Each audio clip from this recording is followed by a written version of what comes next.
Welcome to this live stream. Beautiful to see you all here, and I have the very big honor and pleasure to open up today's call for a Bhagavad Gita class, the essence of the Gita, with Govinda and Laura. And just to start, it would be so lovely if the two of you could say a couple of words about each other, maybe how you met or what this project that you started actually came into blossoming now into opening up to this class. Would you like me to do that, Laura? Yes, go ahead.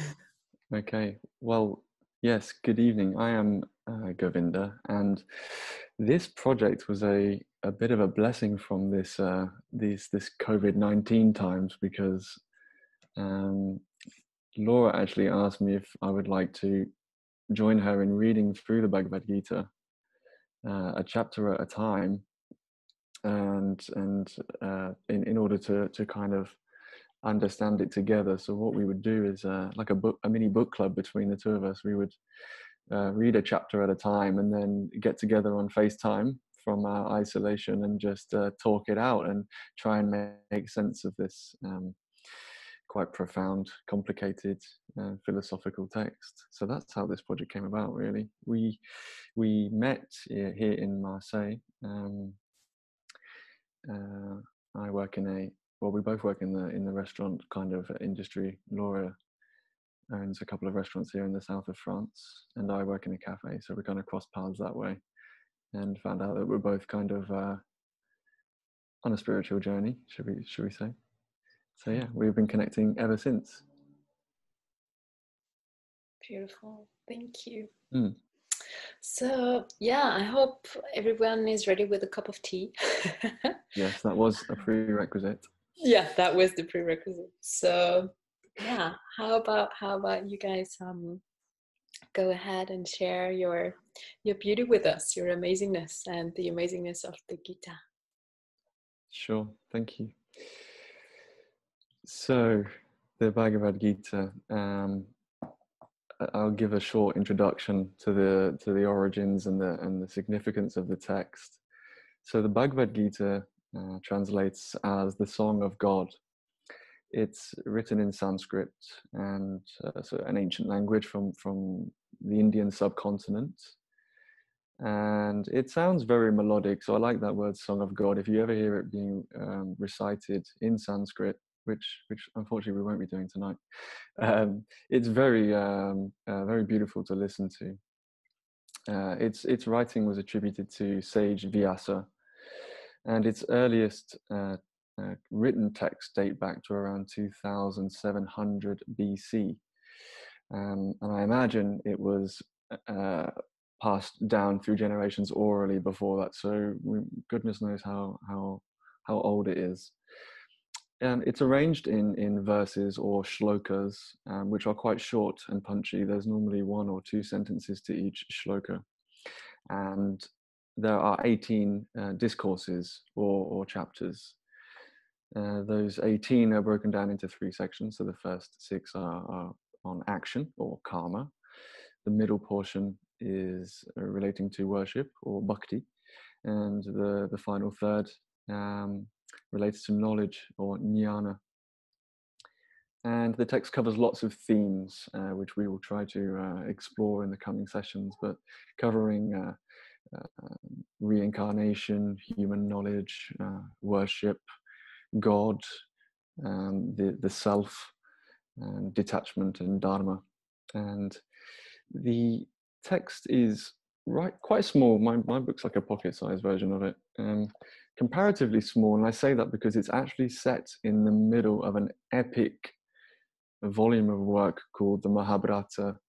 The Mahabharata is a 200,000 verse epic, and this 700 verse text appears just in the middle of this enormous volume of work. And that's quite significant because for Hindus, because the Bhagavad Gita is somewhat synthesizing Hinduism, the idea of a widespread, cohesive religion didn't exist before the British colonized India. So across the subcontinent, there were a diverse range of doctrines and practices and rituals that probably had a common thread running through them, but they're very much separate. So, there are certain sects within Hindu culture who worship different deities, like Shaivism, for example, or the Hare Krishna consciousness movement. But one thing they all kind of have in common is the Bhagavad Gita. So it's for that reason that it's significant, and it's why it's studied. So that's kind of an introduction to the text.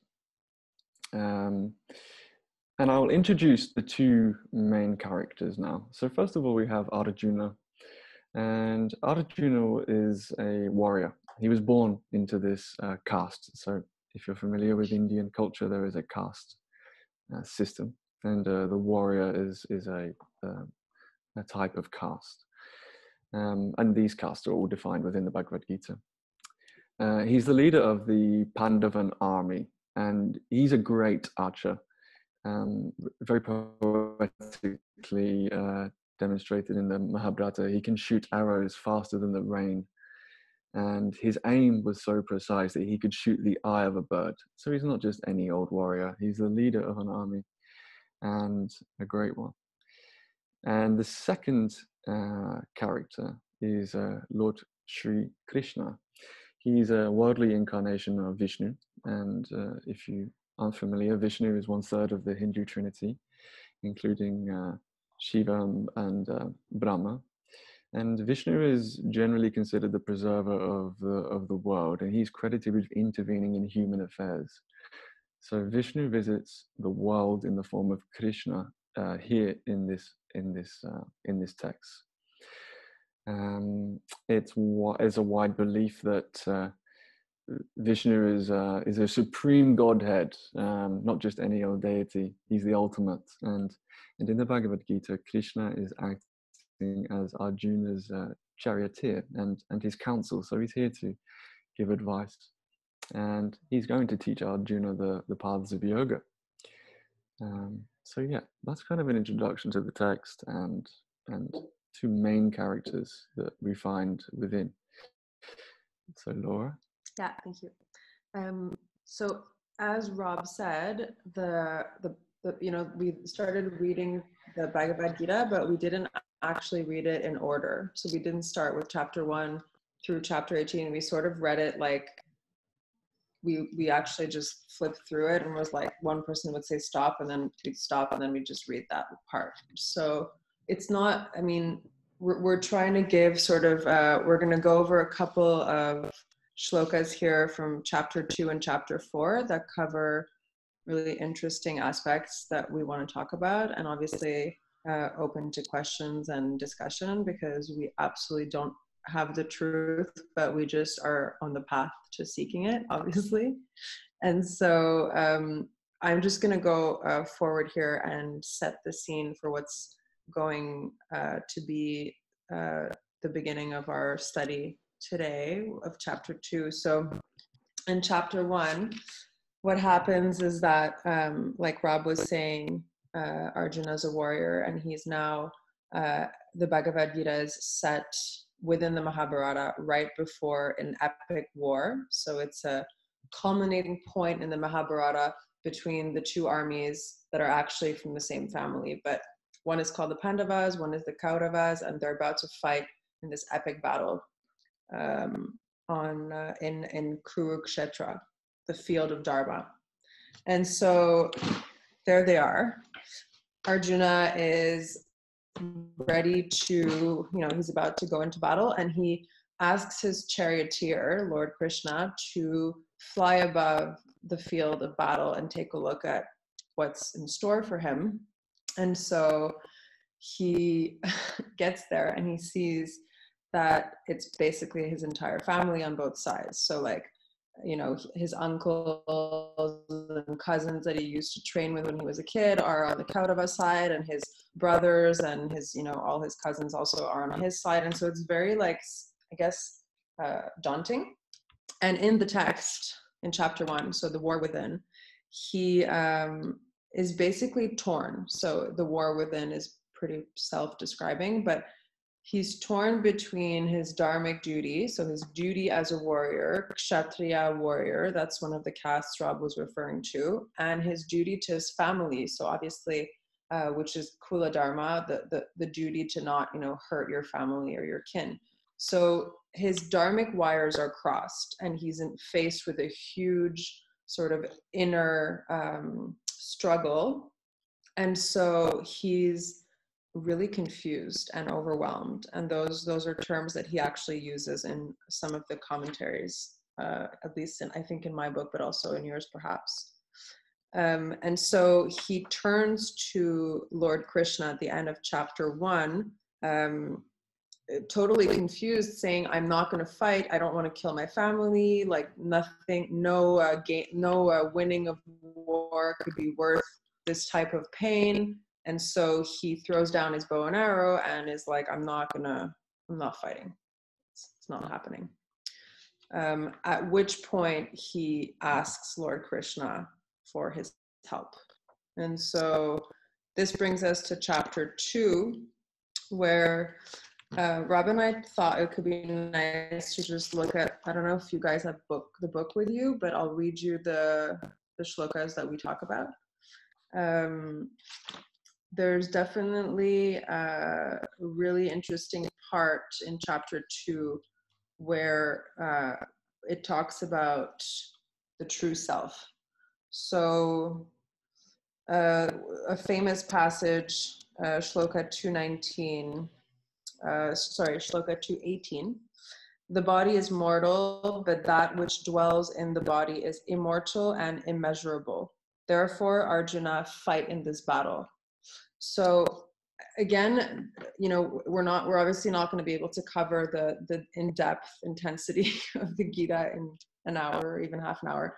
But I think what we found really interesting to take away from this part, at least, is that the notion of reincarnation is brought up here. So very much related to Hinduism, also to Buddhism, but definitely related here in this case to Hinduism. So the notion that to understand and to sort of, get the wisdom of the Gita, we definitely have to just take as a given that reincarnation is, real. Whether or not we believe that is totally up to us. And also the notion of God as being the great source, the great mother, the universe, the energy of the world, or the true self that exists within all of us, that is united in a big energy force that we cannot explain or describe or understand necessarily. So just to clarify that it's when we say God, I think that's what we refer to, and everyone really should have their own sort of interpretation of that, so that they're comfortable. So here when he says, one believes he is the slayer, another believes he is the slain. Both are ignorant. There is neither slayer nor slain. You were never born. You will never die. You have never changed. You can never change. Unborn, eternal, immutable, immemorial. You do not die when the body dies. Realizing that which is indestructible, eternal, unborn, and unchanging. How can you slay or cause another to slay? So here, Krishna is really sort of giving some wisdom to Arjuna, just to reassure him that actually, no matter what his physical body does in this battle, the truth is his true self, his real Atman, that is the true self that we speak of in this case, is something that will go forward. And did you disappear, Rob? Sorry, I had a technical issue there. No worries. I was just talking about the Atman. Mm-hmm. So yeah, basically the true self, stays and is always there, never dies. Hence the reincarnation notion. Yeah, the idea it's the Atman is that unchanging, infinite, embodied part of ourselves, right? They experience the countless births and rebirths of the law of reincarnation. And we talked about shloka 224 earlier, which is very beautiful. And as Rob said, there's a gorgeous, there's a lot of lyricism and poetry in the Gita. And obviously really encourage you to listen to the shlokas recited in Sanskrit. It's quite beautiful.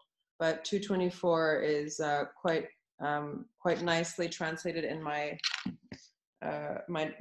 commentary here by Eknath Iswaran. And it's, the self cannot be pierced or burned, made wet or dry. It is everlasting and infinite, standing on the motionless foundations of eternity.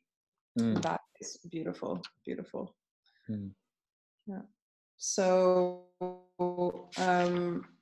I think just knowing that is also something that I found reading the Gita to be, reading a chapter a day was already very intense and very dense, but sitting with that for another day and then re-talking about it together also was really helpful. And I could even say now that if we spent a day on each shloka, it would probably never be enough.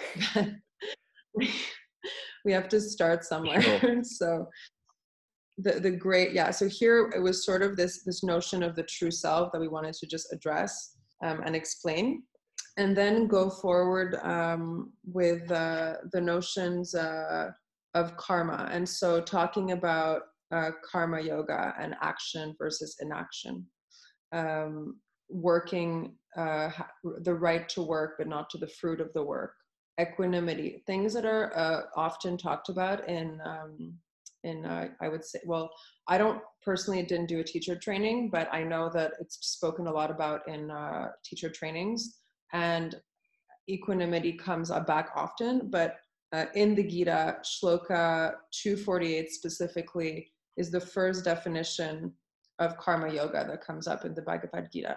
So 247 to start with.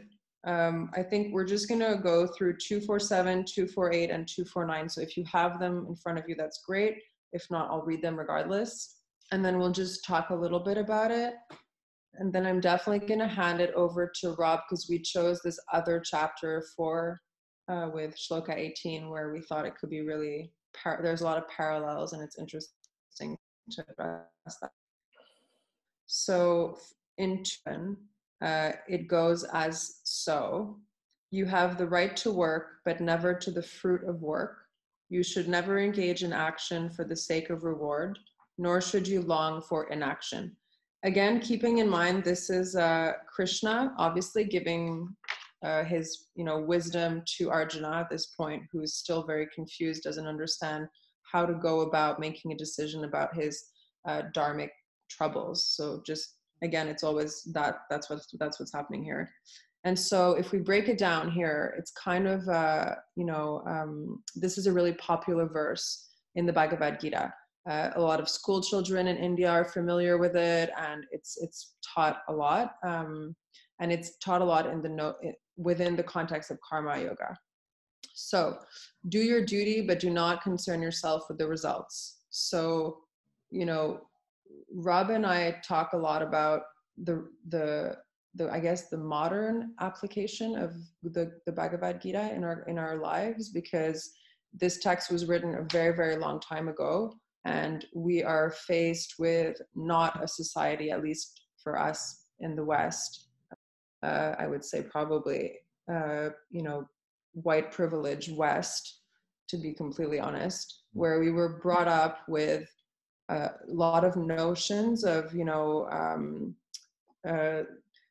we say in French, le bâton et la carotte, but the carrot or the stick. So it's like, you do something well and you'll be given a reward, and you don't do something well and you'll be given a punishment. So there's this notion a little bit here in the West of that. And so earlier Rob said capitalism. Oh yeah, my religion was capitalism. When I was growing up, it was work to get good money, to buy good things, and want all the time, I guess. Yeah. So definitely like almost conditioned to want, to crave, or to be averse to pain. And so that's also, limbic hijacks that we go through just as human beings, I think, as such. But in this case in particular, okay, so we have the right to work, but not to the fruit of work. So how does that work? How do we apply that in our everyday life? Like, how can we accept to just work but not enjoy it at all? Or So these are questions that are quite, I feel, profound and hard to answer, even just for ourselves in like introspective mode. Yeah. Yes, there's a theme that comes up again and again in the Bhagavad Gita, and it is the idea that the things that you are doing and the things that you are saying and your actions, you should be just doing them for the sake or the joy of acting, not worrying about what is often described as the fruits of the actions or the results or the rewards or any gains. Giving up the pride of doership was another thing. The idea of doing something so that other people will form a different opinion, a better opinion of you, or something like that, right? Yeah, he says that, doesn't he, in that chapter? The fruits of your actions are not for your enjoyment. And he also says what you mentioned there: even while working, give up the pride of doership. That's also addressing the ego in this case, I would say. It's a bit for me, I found it was a bit of an abstract idea, because furthermore it's kind of advised that any work you do should be in devotional service. So it's difficult for me, it's quite abstract for me. I make coffee for a living, guys, just so you know, and as well as teaching some yoga, but mainly making coffee. And it's difficult for me to do that job and think of the tasks every day as a service to something higher than myself, a divine being. That's quite abstract for me. But when I thought about it today, if I do act with a desire for someone to say, "Hey, good job, Rob," or the desire for more money, or the desire for any kind of recognition, it's temporary anyway. If somebody tips me 20 cents for making them a nice coffee, I mean, that's nice, and I kind of want that in a way, but it doesn't last. I mean, it's these impermanent objects can't provide lasting peace and happiness. These even if it's recognition or some validation. And so we're always going to move. I'm always moving between wanting. So I think with that in mind, it helped me understand this concept more. The putting that into practice as I go about my day and everything I do, and offering that up to a higher consciousness, God, or my true self, is something I'm not yet familiar with, right?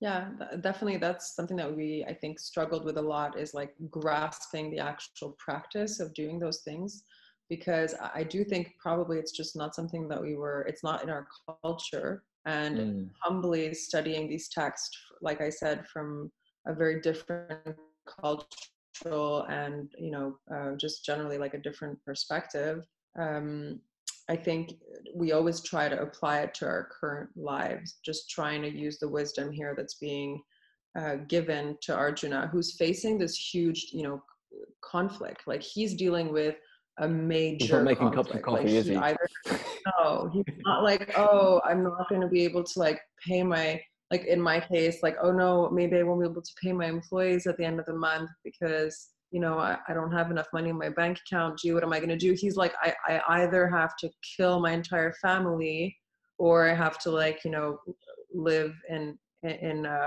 shame that I escaped my duty as a warrior. So it's really like hardcore for him. Yeah. And so I think like Lord Krishna, who later we find out is the ultimate Godhead. But at this point, Arjuna is not aware of this yet. So he's just chatting with his friend. That's kind of the feeling here. And his friend is imparting him great wisdom, of course. But he's giving him these elements of like, if we relate it back to his conundrum, it's like, listen, your duty is to do your job, basically, or do your duty.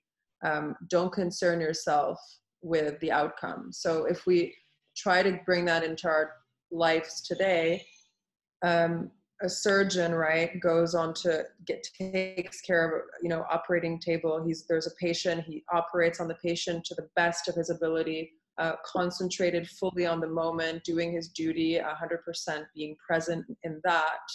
And if the patient dies, he did his best, and if the patient lives, then he did his best. It's like the same in both cases. Now, if his daughter is on the operating table, it's not going to be the same story for him. Like there's an outcome that he no longer wants. There's something that he cannot, like there's something really negative that he's going to be very, very averse to. And therefore, in that sense, I think that's where the logic comes of do not think about that outcome. Just do 100% in the present moment what you must do, and don't think about the outcome. And so, yeah, that's like a pretty intense way of seeing it. But I think that it illustrates how the outcome can really affect the present, the action in the moment.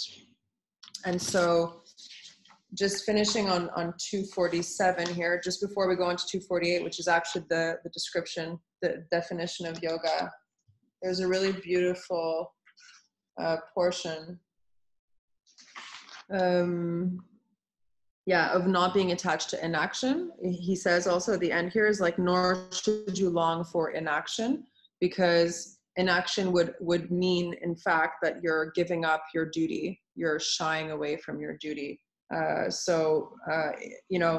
The nature of living, is often working. Often situations arise where work seems burdensome, confusing, and in such cases, running away from it is not the solution. Sir Krishna is trying to explain that to Arjuna. It's like, don't escape your duty kind of thing. That's also not helpful. And then 248 goes to perform work in this world, Arjuna, as a man established within himself, without selfish attachments, and alike in success and defeat. For yoga is perfect evenness of mind. So the first definition here of yoga, evenness of mind, equanimity, alike in the face of defeat and in the face of success. Easier said than done, I would say. Right. Much easier said than done. I feel like that's, in a really great online website that we were looking at, there's a really great analogy of if you're sailing on the ocean and every time that, a wave smacks your boat, you get very aggravated by that. It causes you pain each time, or annoyance in some way, shape, or form, and you get disturbed, then you're averse to discomfort constantly, and that's just super uncomfortable, obviously. But if you just accept that the waves are part of the ocean, it's part of its identity, it's the way things are, then you're not going to try to change the ocean so there's no more waves. It's just not actually possible. Same with life, I guess, in a way. Like, we can't change the fact it's ever changing. There's always going to be discomfort followed by comfort.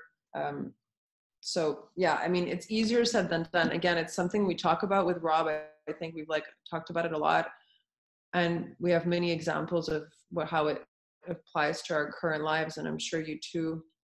But yeah, we were saying, how do you practice that? Like, how do you try to, offer up in moments of dismay, selfless service, and not be disarrayed by something that doesn't go your way. And it is hard because we are conditioned, I think, from a very young age. Yep, for sure. I think that was good. I wanted to go through those two for sure. I think it links well into, what do you think? It links well into chapter 4. Yeah, sure. Like 4 and then. So yeah, this this idea of action and inaction and detachment, these terms that we've just been exploring, that Laura's explained so well, are further explored in chapter 4, verse 18. And the first time that I studied this text with a teacher, I was advised, if you can understand chapter 4, verse 18, then you understand the essence of the Gita. So I'm going to do my very best to explain this. It took me 2 years to get to this point, guys, so stay with me. If you've got your copy there, chapter 4, verse 18, it says, "He who seeth inaction in action, and action in inaction, he is wise among men. He is a yogi and performer of all actions." Wow, so it sounds like one of those Zen Buddhist koans, doesn't it? It's a tongue twister, and it's a bit of a brain twister as well.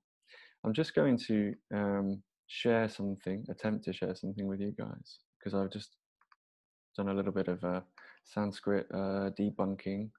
Okay, share screen, nice. On this PowerPoint here. Yeah. So can we see that PowerPoint? Is it clear? All good. Okay.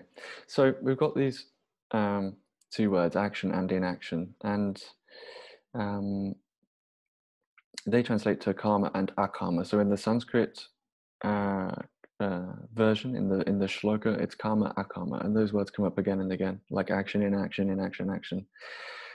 But action it's not enough just to call karma action. There's actually kind of 4 definitions that we need to look at here for the word karma. So you have action in general, that is activity, that is that which is done. Secondly, you have the karmic reaction to the action. So this is the idea of good and bad karma, the reaction that you're going to get from that which is done. Karma can also just mean the system of action and reaction, karma, the law of karma in general. And it can specifically mean a devotional type of action, a pious action. And then we have akarma, or inaction. So 2 definitions of this. It's either doing nothing, no action, no activity, a state of idleness, or it can also mean an action that does not produce a reaction. Okay, so this is an action that doesn't produce any karmic reaction. So then it kind of helps to substitute, for me at least, it helps to substitute those words back into the shloka. So instead of saying, "He who seeth inaction," for instance, we can say, "He who seeth no karmic reaction in devotional activity." So that's the first sentence. If you understand that you get no karmic reaction when you're performing devotional activities, and if you appreciate that there is action even if you are inactive, so if you are doing nothing, if you are idle, if you give up your duty and decide, "No, I'm just going to sit here and do nothing," you need to understand that you're still embedded in your senses, you're still thinking, even if you're idle. So you're still doing action. So what that means is you're still gonna reap some karma from those actions, even if it's mental activity. Even if you're sitting there doing nothing and having mental activity, there will be karmic reactions. And it's important to understand these 2 things, because if you understand that there is no karmic reaction in devotional activity, then what you're essentially doing is burning through your karma. And the more karma you burn through, the closer you're going to get to God, essentially. The closer you're going to realize your true self, the closer you're going to become a yogi. And you'll end this endless birth and rebirth of the law of reincarnation, which is kind of why we mentioned that at the top of the chat tonight. Because yes, in this in Eastern philosophies and religions, we accept that the Atman, the soul, has been present through countless births and rebirths to get to this point, to get here tonight on this Zoom call, for instance. And if we act devotionally, we incur no further karma, and we will end that cycle of suffering. So I hope that was clear. As I say, that took me 2 years to get that far, but I think it kind of makes it a bit more digestible than inaction, inaction, and inaction, inaction. It's just a bit of a tongue twister, basically. I'm going to stop sharing that while I'm flicking through. It's your journal. Yeah, that's my my memoirs. Yeah, So I yeah. think reaction that was really helpful because I still was struggling with that actually up until a couple hours ago. To be honest. It's just like, what does it mean? And that's kind of we also said that, you know, if you're not doing anything, like if Arjuna, if we link it back to Arjuna's conundrum, Mm-hmm. if he does not do anything and throws down his arms and doesn't go and fight this battle that he apparently, you know, must fight according to Lord Krishna and fulfill his warrior's duty, then he's still doing something by not He's going. actually sinning. He's actually making matters worse for himself in this context. Yeah. In this context. But if he goes and he offers it up to the great source or Krishna, then he's burning through his karma. It's hard. It's really, I find still to this day, I'm like, killing all these people, like it's just, yeah, it's hard. I find, like, you know, full disclosure, I always find it really important, I think, to, like, you know, question always what we read and not just take it for granted because it's written, you know, and is widely respected. I think it's so great to have this these sort of conversations. That's why it was so helpful to have Rob talk about it with someone. I think that's really helpful. And do you, like, I don't know, what do you think, Rob? Do we want to maybe open up the conversation and have a more sort of interactive conversation with? Yeah, for sure. There was kind of one thing I was going to kind of say just on this detachment and on this this idea of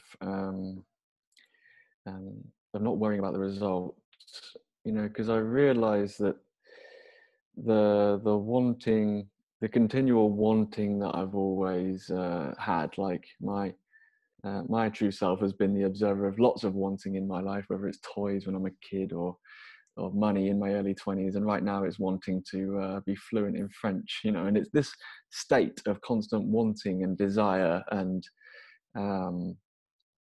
yeah, and craving is not working for me. It's not pleasant to be wanting all the time. So if I at least try and understand the idea of letting go of the wanting and just doing the work and letting the results come and go as they, because they're going to anyway, then, you know, I'm opening up to less disappointment if those things aren't happening as I expect them to or as quickly as I want them to, and yeah, if I can, you know, practice a bit of austerity and have less wanting and craving, like I say, that state of being isn't pleasant. So I kind of think my overall well-being might improve. You know, I think that's kind of a practical way that I could apply this. I don't think I'm not going to become a yogi in this lifetime, but I can definitely use the wisdom in my daily wants and desires for sure. So yeah, we've kind of covered what we intended to, which is fantastic. And we can either use the chat, or there's not many of us, so maybe we can just unmute people here and open it up. If anyone has anything to share or call to ask any questions, then over to you. Have you guys read the Bhagavad Gita?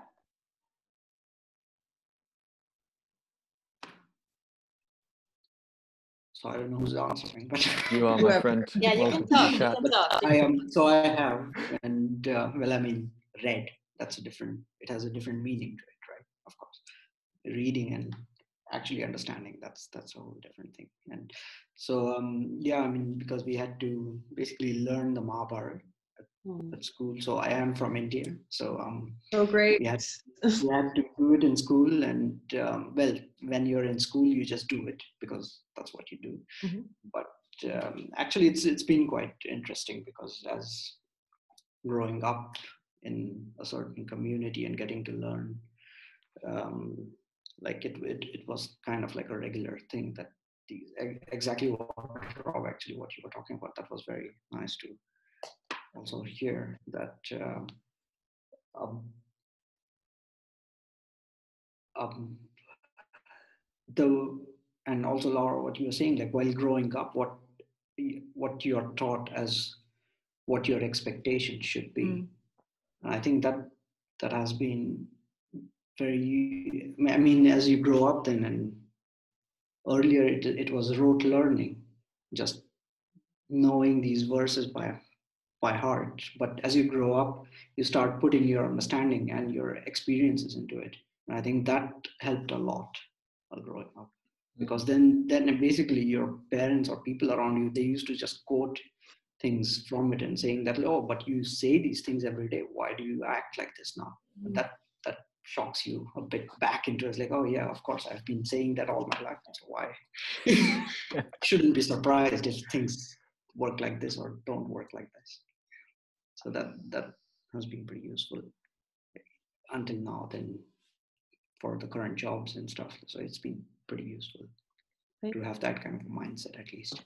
Wow, that's so interesting that you yeah, I was, because I'm doing an actual, I got really interested in the Bhagavad Gita through our study together with Rob, and then I signed up to this class, this really intense class that dives deep into it, and the teacher founded the yogic studies. I don't know if you guys know about this, but it's quite interesting. You should check it out.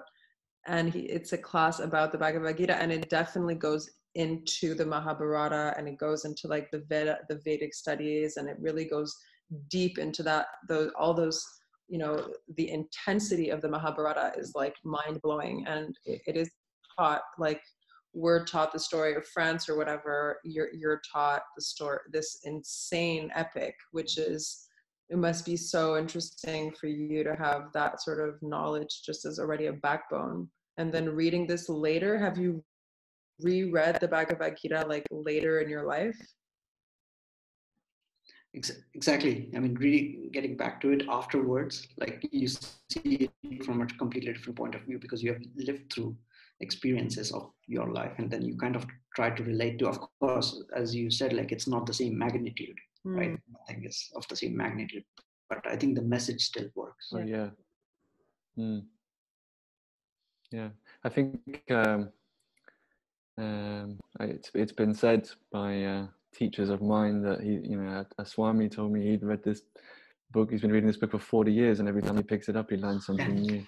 You know, and I'm just going through phases of rejection, and then a little bit of comprehension, and then I was give up action. I want the result. I want the fruits. Give me the give me the validate me. Tell me I did a good job. But give me a pay rise. That's that's the way we're conditioned. And now I'm like, oh, that hasn't really been working out for me so far. Maybe time to pick up the Gita again and see what we can learn.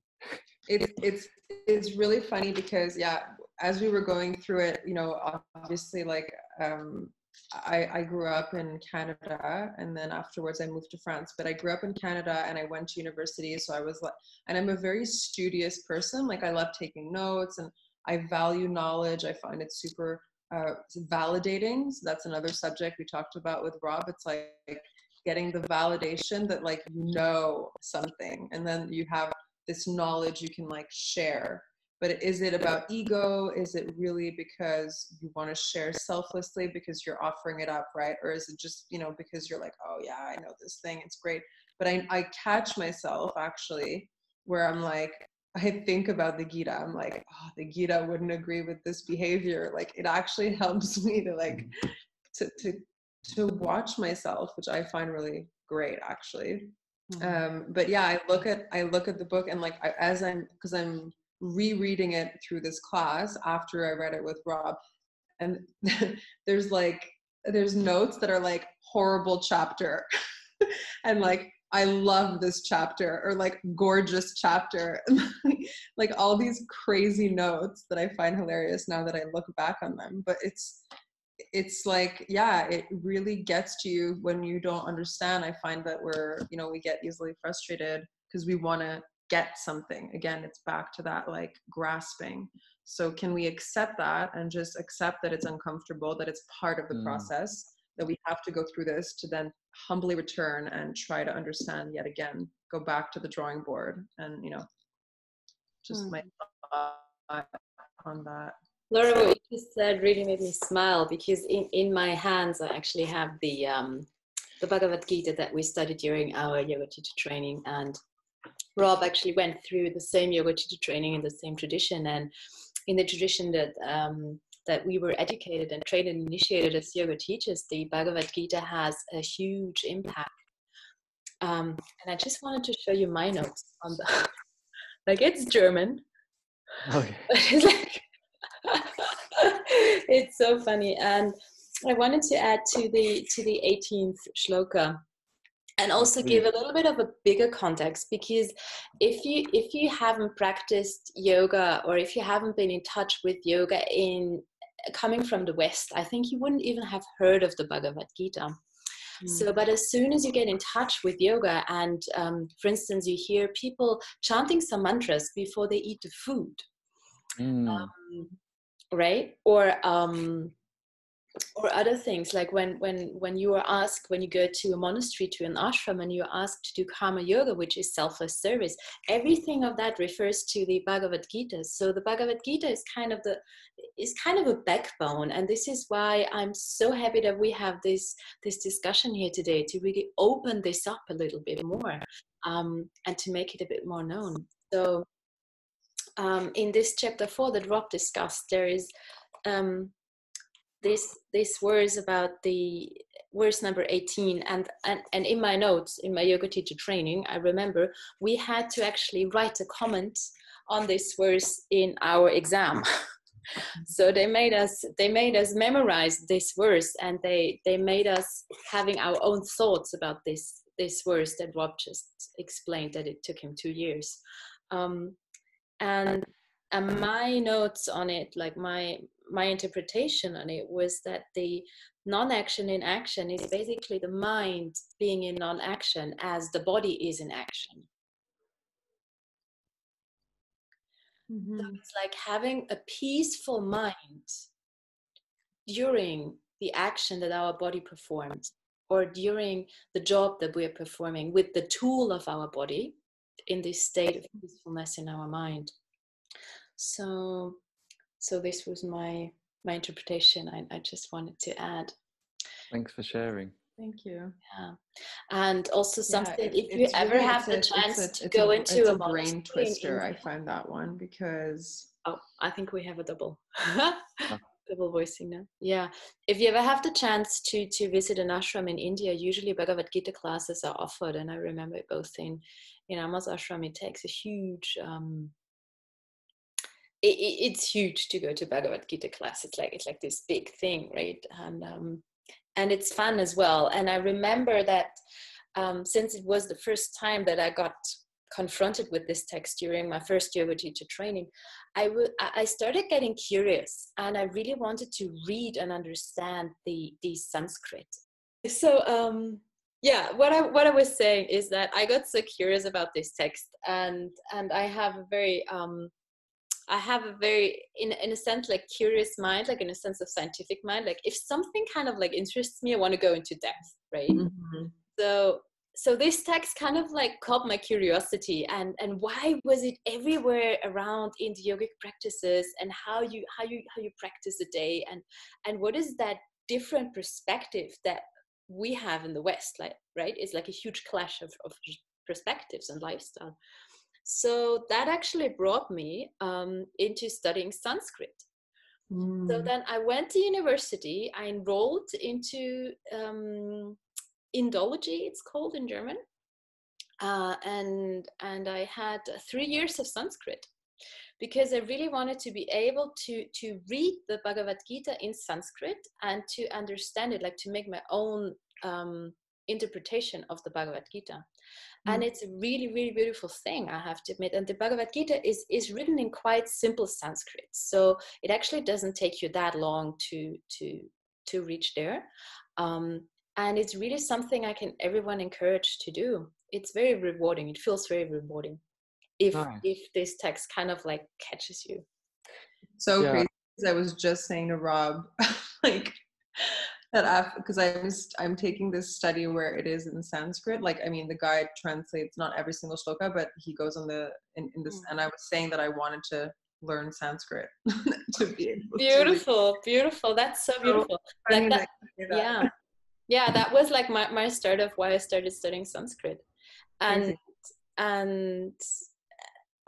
honestly, because each Sanskrit word is like a universe in itself, especially in this context. Yeah. Like you could translate each sloka completely differently. Completely differently. And so it really allows you to dive in and to give more interpretation. And this is why so often is said you can only study these texts with a guru. Because when you read them in Sanskrit, oftentimes it just doesn't make any sense. And then you sit there and then it's like, oh, it could mean this, and it could mean this, and it could mean this, and it could mean this. So what does it mean? So you can come up with your own interpretation. And then this is why it's so handy to have someone who is in a tradition who already has an opinion about the interpretation of that text. Yeah, we found the fact that we were reading two different commentaries. I'm reading like a Swami Shivananda commentary, and Laura has another one. And if I would highlight something and get frustrated because I didn't understand it, and so what does your commentary say? And it just, I mean, just a subtle change in translation might help understand. I mean, but who's to say which is right or appropriate? But yeah, that was kind of useful. Totally.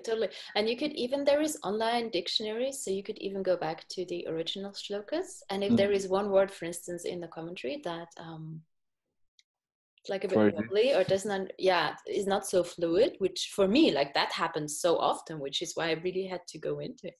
So you could just look up one word, and then usually it has 1 page or 2 pages of different meanings. Yeah. So yeah, that's cool. Yeah, I found in my yogic studies, often in Sanskrit, there's the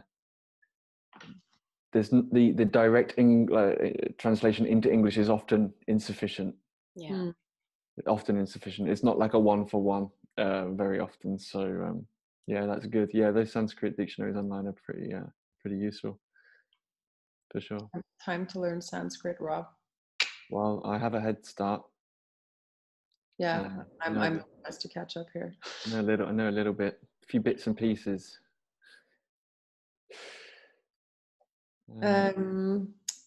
This was nice.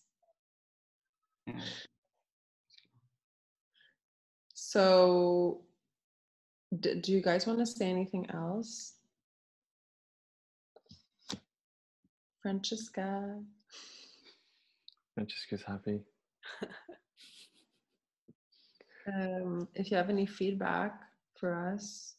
Yeah, how did you find it? What did you gain? I hope you got some useful insights. Yeah, what was your experience with this today?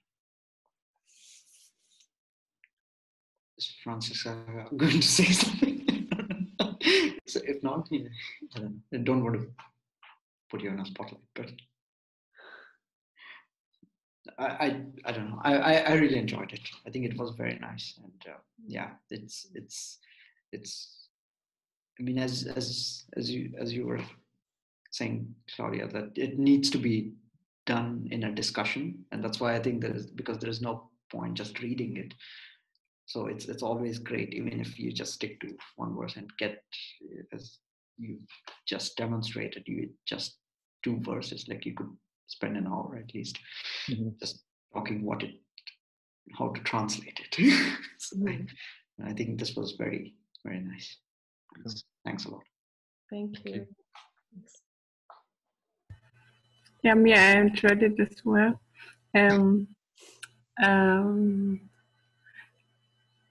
I hardly know anything about the Gita. That's why I was happy for the introduction that you also gave. And yeah, thank you. Thanks for your feedback. class in the Gita. Yeah, I think if you want to go deeper, I think we can share with you both of our versions that are super user friendly. I found this one to be really helpful, and the author is also well versed in Sanskrit. But again, like Claudia said, it's totally like a translation, and it can be, there's so many versions of it. But maybe I'll share this with you. For me, I'd never read it before, and I found it quite helpful because there's like introduction, and then there's the shlokas, the verses, one by one, and he really puts the accent on the most important ones and tries to explain them as best he can. So if you've never read the Gita, then I mean that was really great. I thought it was awesome. And Rob has a really great version also. Yeah, you have to go to India to go and buy it. No, I mean maybe it's on Amazon. I don't know. No, we shouldn't. But well, it's you. Amazon. But it's by Swami Shivananda. It was less than €1 in an ashram in India, but it's really nice. It has a good introduction to each discourse and English translation and some further commentary on each shloka. But today we did find a really nice, we both found this the same website. The same time without consulting each other. Yeah, we're both all the time. Yeah, we found holy-bhagavad-gita.org, and it's just it's great. full of Sanskrit and Rob, yeah, you could write that in the chat so people could like copy paste it if you. I'll do that now, and you can even press play and listen to the shlokas being sang in as a mantra. So, yeah, there we go. That's on the chat, I think. So yeah, that's the website for a verse by verse rundown as well. I'll write you also the book that I got. Great. Oh, I don't know why I wrote that to just one person. So yeah, I'd love for us to close the call just as we close all the calls and sessions at the Bhakti Collective platform, which is the peace mantra, Lokah, Samastah, Sukhino, Bhavantu, another mantra, another Sanskrit verse. And it means may all beings in all the worlds be happy and peaceful. It's in the chat. Fantastic. So this is, if you're not familiar with Sanskrit or the peace mantra, it is really a universal thing to send peace, positive energy, love out. So what I always envision is like becoming this lighthouse so that each and every one of us is nourished within our sessions, and then we become this lighthouse of radiating with our hearts and becoming a lighthouse of peace for the world. So I'm going to chant it 9 times. This is how I got initiated into the mantra in India, and I invite you to close your eyes and if the mantra doesn't make any sense to you, it's not important. You could just tune in, feel into your heart, and send out some love, peace, nourishment into the world, or maybe even specifically to people that you know that they need it most right now, loved ones, or people that you might have quarrels in the moment, or you know that they are frustrated or in a difficult situation, or maybe your own baby, sending some love and peace. Om Lokah Samastah Sukhino Bhavantu. Lokah Samastah Sukhino Bhavantu. Lokah Samastah Sukhino Bhavantu. Lokah Samastah Sukhino Bhavantu. Lokah Samastah Sukhino Bhavantu. Lokah Samastah Sukhino Bhavantu. Lokah Samastah Sukhino Bhavantu. Lokah Samastah Sukhino Bhavantu. Lokah Samastah Sukhino Bhavantu. Om Shanti Shanti Shanti. Om peace, peace, peace.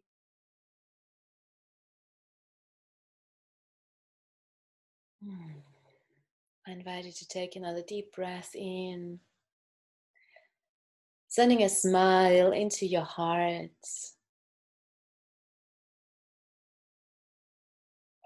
Gratefulness, saying thank you to your body, to your heart, to your soul, to your mind, to your being. Yeah.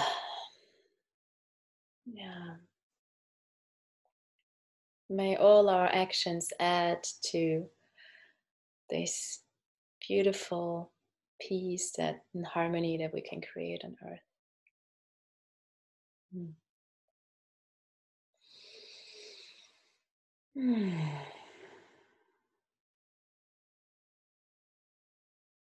Thank you.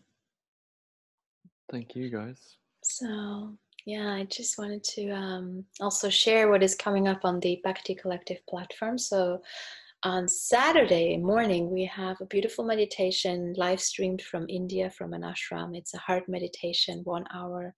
And in the afternoon, we have a community gathering. So everyone is invited in the open mic to bring poems and songs, whether you've read them somewhere, you felt inspired, or maybe they are your own, or stories.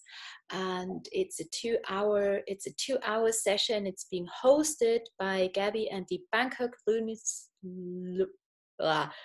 Lunary Lunacies. It's a poetry club that Gabby founded in Bangkok, and it's amazing because they will also jump in and share some of their poetry. So I'm so excited about this. It's going to be a really international event starting from Bangkok, and we're all there. And I really hope that you join and that we come together as a group. It's like we're all gathering up in a room, and there is a stage, and one of the other jumps onto the stage and shares something, some beauty to think about, to be memorable, or to love, or to warm our hearts, whatever it is. And yeah.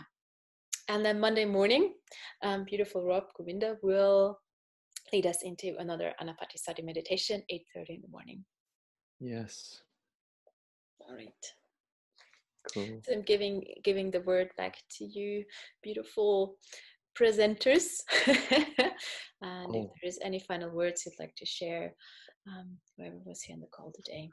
Oh, and you can continue talking about everything in the Facebook group. We created a Facebook group to keep discussions alive, sharings alive, so that you can also add each other, become Facebook friends, continue talks and conversations, all of that.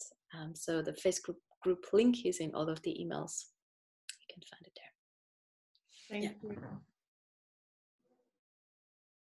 Thank you for this. It was really great. And I hope that everyone has a beautiful day, night, morning. I'm not sure who's on what.